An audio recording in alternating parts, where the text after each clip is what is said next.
Hi, and welcome to Teacher Ty Tries It, the origin story. So, if you've ever wondered what it's like to go inside the mind of a teacher, well, here's your opportunity. And so today we're going to learn a little bit about my journey into education.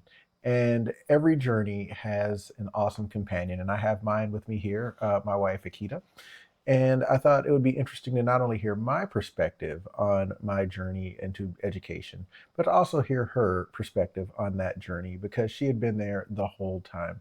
So I graduated from the University of Kansas Rock Chalk in 2001, although I started going to school there in 1996. And there were a couple of years where I had to take off in order to establish residency and be able to pay for things. And when I first came to KU, I thought I was going to be a psychologist because I wanted to help people. And I realized that I didn't have the bandwidth to take care of other people's issues and my own. And I'd always been drawn to the aha moment that people had when they learned something new. And so I thought, well, maybe history would be cool. Maybe education would be cool. And as I learned more about it, I loved it. I feel like I have a passion for teaching, and it's just so much fun seeing people learn. One of the things that was really interesting to me, and one of the things that has really shaped my journey as an educator, was when I was at KU in the School of Education. I was the only African American man in the undergraduate teaching program. And so that was really interesting and really eye opening, and it really helped me to see that students of all backgrounds needed to see teachers of all backgrounds. And that's something that's really important, even to me to this day. So that was kind of a little bit of like what college was like for me. It was a little bit of a struggle. And Akita, do you remember what college was like, or dating someone, because we weren't married at the time, but we were dating, who was going through an educational preparation program? Um, let's see. I remember, yeah, there was a lot of prep work, and you spent a lot of time going to a variety of schools. What I thought was pretty neat is that you seemed to really make nice, good connections at each one of the schools that you went Hmm. to, which I think was helpful for you as you were, moving along through the program. Hmm. Um, you made some pretty good friends throughout that the time that you were in the program, and there's a lot of papers. I remember a lot of papers There were as a lot of well. papers. And this was back when the papers were actually papers. Yes, So, yes. yeah.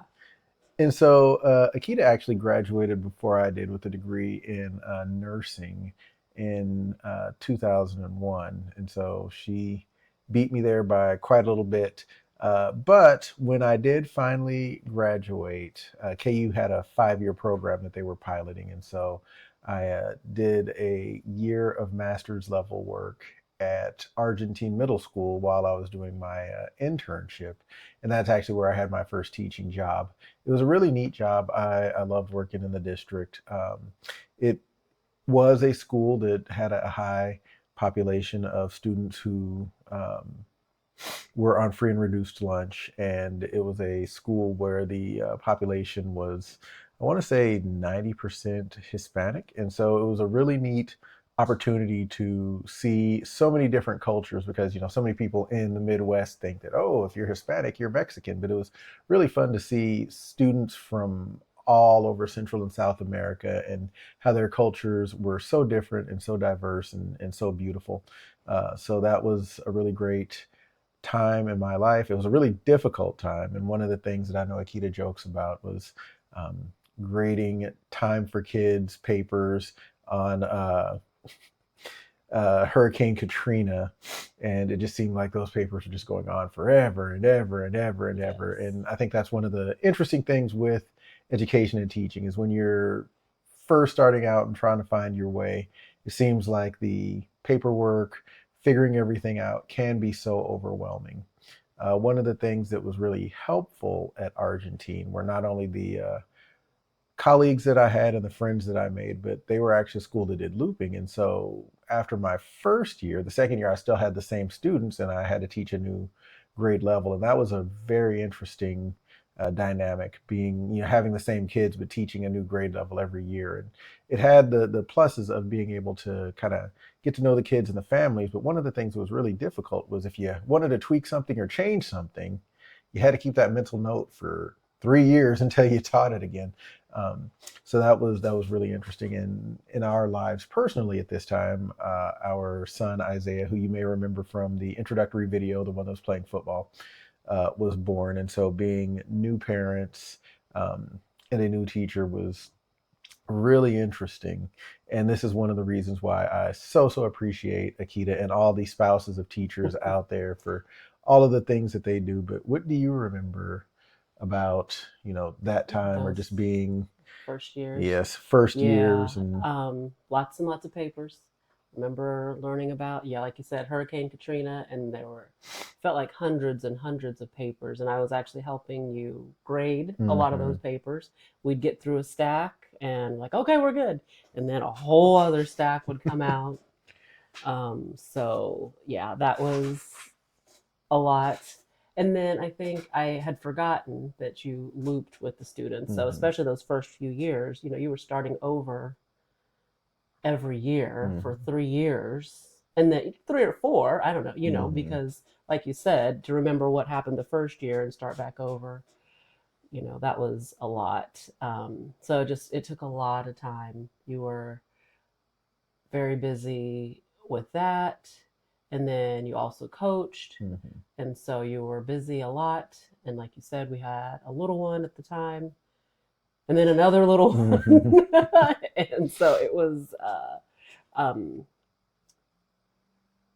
it was a lot. It was, mhm, you were very busy, and but um, the connections that you made with your students in classroom, and then also as their coach, many of them, you could see that because I mean, we had kids that would come over to our house, or you would go and the interactions we'd see just when we were out and about with the students and their parents.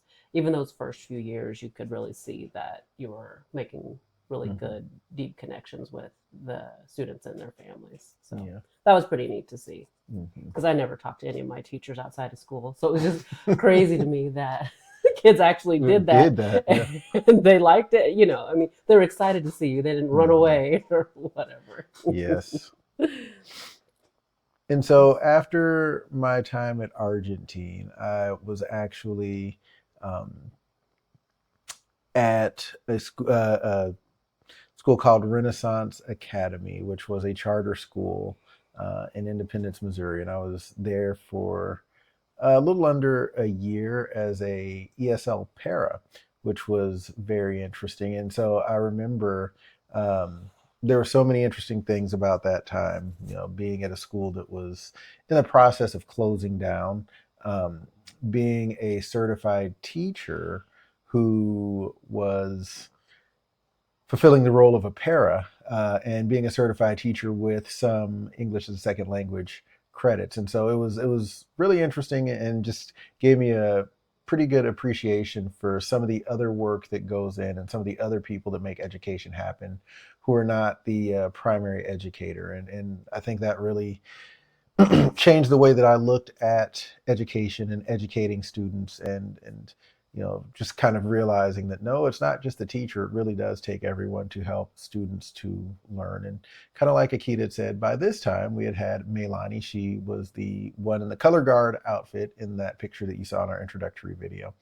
Um, and so we had two little ones now, and we figured that that was not going to be sustainable. And so after Renaissance, I um, found a job at Piper High School, which I found very interesting, because, as far as I know, I was the first African American teacher at that school district, and it was a school district that had been around for quite a while. And I was actually teaching high school there. That was a very difficult time. I actually ruptured my Achilles tendon during that summer, or excuse me, during that winter twice.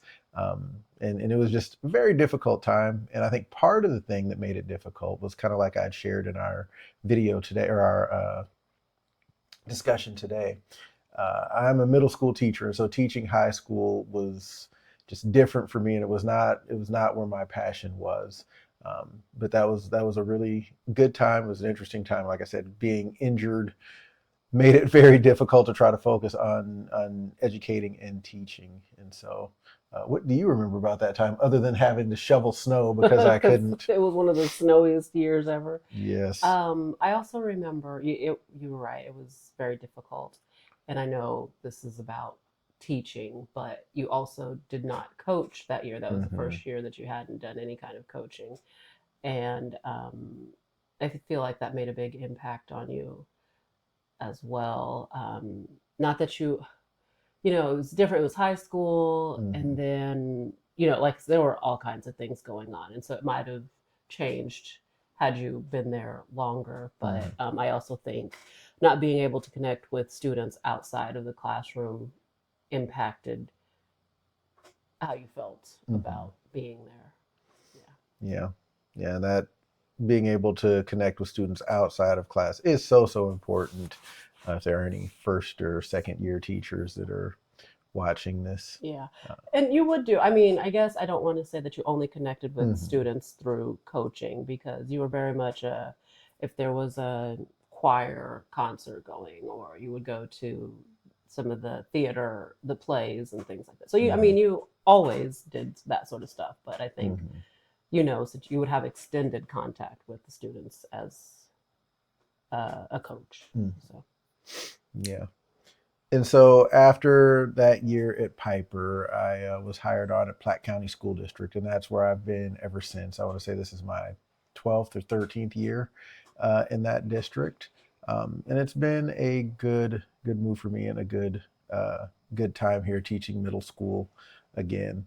Um, and so that's just a little bit of my educational journey.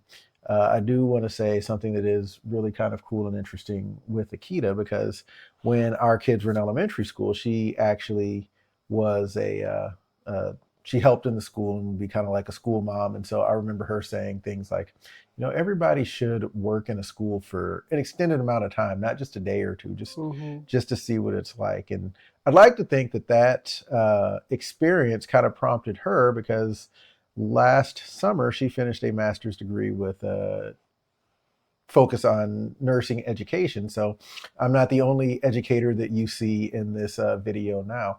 And so, what have you noticed, or what has been different about one educating adults, or like seeing some of the classes that educators have to take? How has that been for you? Just learning a little bit more about education from the teacher side as opposed to the spouse or supporter side.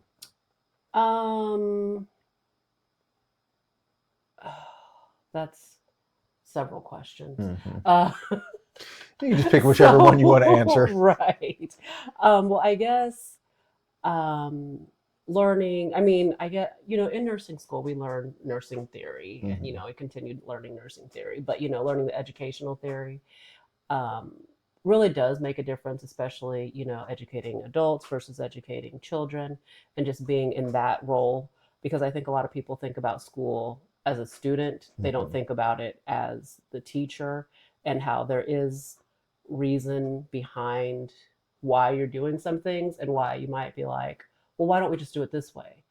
Well, because studies have shown, or whatever, that this is the best way for learning for most people. Maybe Hmm. not everybody, Yeah. because there's not one shoe that fits all or whatever. Um, and so I guess that's one thing that I've learned from school, I guess, and then also just observing, being, like you said, Hmm. I volunteered every week for years at the school, so I got to know it very well. Um, and I guess also, yeah, and I guess this is just what people need to realize, just in general, is that teachers have the students' best interest at heart in mind. They're not out to get your kid or whatever, Hmm. like it benefits everyone if your student does well. And so I feel like sometimes there's this adversarial thing between parents and teachers when really everyone has the same goal. It's just how are we getting to that goal, Hmm. so.